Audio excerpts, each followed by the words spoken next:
Christian dit « J'écris pour trouver ce que je pense ». En fait, c'est Marion qui dit ça. Elle dit aussi « Quand on écrit, quand on chante, il faut, par honnêteté, laisser entrer de la lumière. Quand on écrit, il faut trouver des lucarnes. » Mais en fait, c'est Jean qui dit ça. Baptiste serre un peu les dents, serre un peu sa clope, il a un peu froid. Hervé vient de poser sa 4e lucarne et Koskoun son chapeau dans la rue. Il accorde sa guitare même s'il sait que l'accordage c'est bourgeois. Kevin tend le bras pour réclamer la passe, il est dégagé. Ibra vient de sortir de Kra grâce à la mobilisation des camarades et Baptiste serre un peu les dents, serre un peu son stylo parce qu'il a un peu froid. Mais à la terrasse du café, il apprend que le Vatican mesure 44 km² et il se demande ce que ça fait en superficie, 44 km². Hervé a encore 2 lucarnes à installer avant de finir sa journée et Kevin n'a pas reçu la passe alors que merde, il était dégagé, t'as pas vu ou quoi? Léa rentre dans le parc de jeux parce qu'elle a envie d'essayer la balançoire, celle qui fait un peu peur parce qu'elle peut monter très haut. Koskoun a fini d'accorder sa guitare, il commence à égrener le thème de César Swing parce que même si le jazz manouche c'est pas bourgeois, ça plaît aux bourgeois et c'est important de plaire aux bourgeois quand on veut remplir son chapeau. Marion dit qu'il y a un trou là au milieu et Baptiste a un peu froid. Madame Ottenheimer fête ses 89 ans dans son 89 carré et se demande si on peut mesurer la valeur des années à la surface qu'elles occupent. Ibra vient boire un coup au bar avec les camarades et s'étonne un peu qu'autant de gens soient au courant. Kevin réussit une reprise de volée en visant bien la lucarne, mais il la manque. Baptiste cherche un sujet sur lequel il pourrait écrire. Baptiste écrit pour trouver ce qu'il pense, mais il n'y arrive pas toujours. C'est pour ça qu'il n'aime pas qu'on lui demande à quoi il pense, parce qu'il ne sait pas toujours. Il va fermer la fenêtre parce qu'il a un peu froid dans son 34 mètres carrés. Hervé sent que ça tire en bas du dos alors qu'il a presque fini la 5e lucarne. Il ne veut pas y penser, il croit dur comme fer à la volonté de l'esprit sur le corps, c'est bien connu, ça tient tant que le mental tient. Kevin aussi croit en son mental, sauf quand son mental lui fait défaut. Hervé et Sylvie ne se sont pas parlé depuis presque 4 ans, et personne ne sait pourquoi. Quand on lui demande, Sylvie hausse les épaules.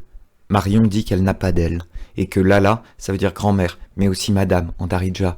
Surtout pour dire d'une meuf qu'elle est grave, stylée, enfin un respect, tu vois, mais en fait c'est Ibra qui dit ça. Kevin commence à s'énerver un peu, le souffle court, et la mi-temps qui arrive à grands pas, putain de merde, mais c'est pas une défense qu'ils ont ces mecs-là, c'est un putain de mur de Berlin, infranchissable et tout. Dans son 89 mètres carrés, Madame Ottenheimer se rappelle de ses jeunes années en Autriche, à une époque où des murs en construisaient pas mal. Mais maintenant, elle déballe le cadeau de sa petite fille. Baptiste imagine l'histoire d'un type qui donnerait ses cours de piano dans les gares, tu sais, sur les pianos publics là. C'est pas vraiment une histoire, en plus ça doit probablement exister en vrai. Un gars qui ferait ça comme un musicien de rue, genre demi-heure de cours au chapeau. Peut-être même qu'en fin de journée, il pourrait se retrouver à Koskoun. Marion dit de ne pas regarder en bas, mais en fait c'est sa prof qui dit ça. Léa est montée très haut avec la balançoire. De là, elle peut voir tout le square, et c'est drôlement agréable de voir tout d'en haut, sûrement que ça va lui donner de l'ambition. Baptiste a rangé son ambition avec son stylo, il a décidé de sortir faire un tour. Il a un peu peur que depuis qu'il ne boit plus que de l'eau, sa langue est rouillée. Koskoun tape le bœuf avec le prof de piano, et Hervé sent que son moral d'acier va chavirer bientôt, parce qu'il ne sait pas pourquoi, il repense à Sylvie. Il ne faut penser ni à Sylvie ni à son mal de dos. Baptiste marche dans la rue et croise Koskoun qui joue maintenant la partida. Baptiste l'écoute un peu, mais il n'a pas de pièces dans sa poche. Pour avoir des pièces, faudrait qu'il se décide à faire des choses qui en rapportent, comme des cours de piano. Madame Ottenheimer a ouvert son cadeau, c'est une basse toute rouge avec ses 4 cordes. Madame Ottenheimer est ravie, parce qu'après avoir enseigné le piano classique pendant près de 55 ans, elle a décidé de se mettre à la basse funk, parce que ça groove et que ça a pétillé dans les yeux de sa petite fille quand elle lui a parlé de ça. Groover, elle ne sait pas ce que c'est, mais pétiller, oui, et si elle a bien compris, c'est un peu pareil.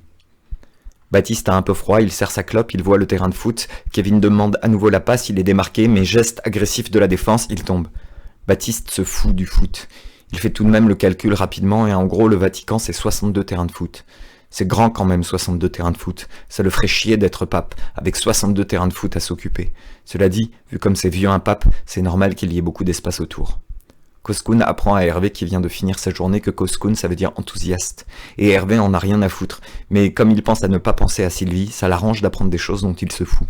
Ibra souffle un peu, demain ce sera comme hier, et après-demain pareil, toujours un peu la boule au ventre, mais au moins aujourd'hui il est sorti alors il a le droit de souffler.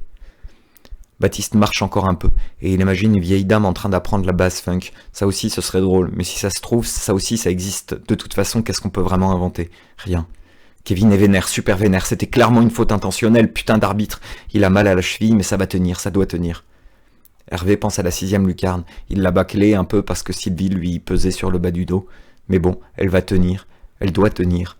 Madame Ottenheimer groove et ça pétille dans son 80 mètres carrés, ça ouvre encore plus d'espace et encore plus de temps, ça fait des bulles de souvenirs tout plein son appartement, avec pas mal de murs qu'elle voit se fracasser à grands coups de pierre, de peinture ou de kick bien placés au fond, bien en place. Ou alors un cheminot qui tapoterait le flanc de chaque train avant son départ, comme une superstition. L'image est marrante. Baptiste pense au train, et il pense à son frère. Il faudrait plutôt qu'il appelle son frère qui est parti loin. Oui, mais demain. Marion dit « La poésie c'est un combat, sinon ça ne m'intéresse pas ». Léa d'un coup a un grand vertige, et si elle s'envolait si haut qu'elle ne pourrait plus jamais redescendre, comme un ballon dont on aurait lâché la ficelle. Ibra souffle, un peu d'air enfin, c'est étouffant la tôle, c'est étouffant comme ils réussissent à te mettre une prison dans la tête simplement en te promettant la prison. Mais là, il n'y a pas de prison, il y a 4 murs qui tiennent chaud et qui lui ouvrent de la place et des bras. Madame Ottenheimer a compris le truc avec la basse. C'est pas plus con qu'autre chose quand on a compris le truc. Mais ce qu'elle aimerait bien maintenant, c'est taper le bœuf avec d'autres musiciens. Koskoun est rentré dans le café, et parce qu'il connaît bien son métier, pour Ibra et pour le prof de piano, et pour Marion, pour Madame Ottenheimer et pour le pape en personne qui doit se faire chier dans son 44 millions de mètres carrés, il a chanté les Clash, For the Law and the Low One. Des fois, il ne reste qu'à chanter les Clash. Baptiste déambule, il a un peu froid, il en a un peu marre. Il ne va pas écrire aujourd'hui, de toute façon écrire quoi? Louise lui a bien dit, à remettre tout en question toutes les passions des autres, tout ce qui fait en fait que les gens se lèvent le matin à ne pas reconnaître que ça puisse exister, ça peut être définitif. Parce qu'il a un peu peur que ce soit définitif, il s'invente un caillou au milieu de la route. C'est rare un caillou, surtout en ville. Alors il shoot, en plein dans la lucarne.